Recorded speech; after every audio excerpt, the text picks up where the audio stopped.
Provider Award for Partnership Working. ACT Limited. Award-winning training provider ACT Limited works in collaboration with a network of partners to improve the quality of delivery and experience for learners across Wales.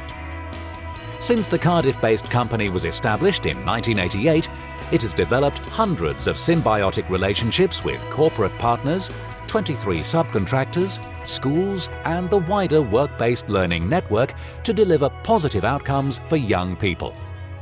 The company has 2,161 learners on its books, and the ACT network as a whole delivers learning programs to 4,331 individuals across Wales. Cambrian Training Company. Cambrian Training Company has demonstrated successful partnership working to get butchery adopted as a World Skills UK national competition for the first time this year. The Welsh pool-based company has brought together key players from across the meat industry and training sector to establish the new competition, which has included heats in Wales, England and Northern Ireland.